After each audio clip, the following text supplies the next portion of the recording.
Hi, I'm Sam from the Rush Tribute band Vapor, and I'm here to tell you guys about my keyboard setup. So let's just talk about my keyboards here for a second. So right here I have the Yamaha DGX 670, the portable grand piano. This is kind of my main workhorse. This is what I do a lot of my synth sounds on. So like you have the classic Oberheim subdivision sound. Do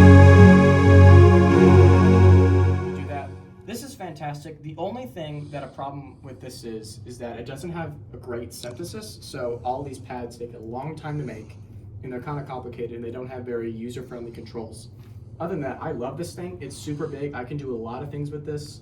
We have a bunch of tracks that we play from here. So in 2112, I can fire the, iconic intro synth swell sound, and that's pretty cool. But we use this just mainly for the pads and the main synth parts in a lot of songs.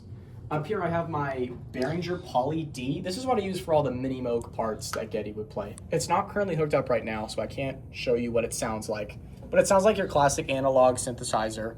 I use it for Tom Sawyer subdivisions. I also use it for a lot of the 80s bass sounds. So what I'll do is I'll be playing a part, let's say in like Middletown Dreams. So I'll be playing the keyboard part, all like the high-end synth pad swell parts with my right hand, and with my left hand I'll have the synth bass going because I can't obviously play bass and chords at the same time. So I use that for that as well. So that's the Mini Moog. I love this thing. The only issue with this is that I have to tune it, and that can be a pain sometimes, and it fails a lot.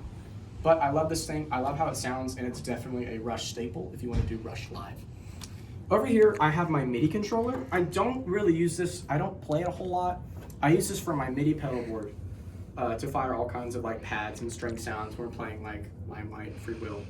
I'll be doing that. And up here I have my Yamaha PSR E273. This is what I use for some pads and a couple other things. I don't use it a whole lot, but I'll definitely mess with it a couple times.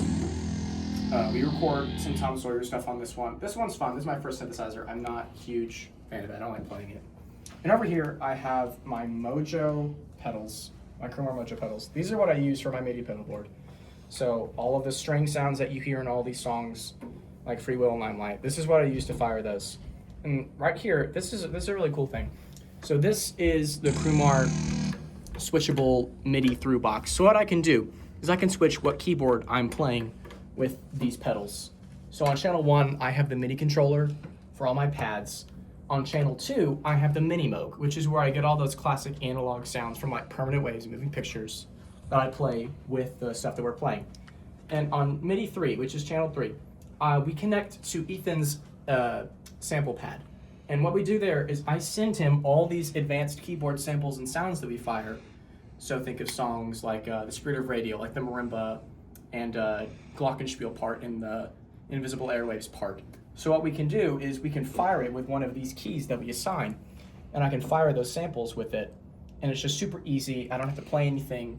I can control it, and he can stop it if it's off time, but normally it's pretty much on time. And that's what I use for that. And I think that's pretty much it. If you have any questions, comment down below about anything else I can explain to you guys, and thanks for watching.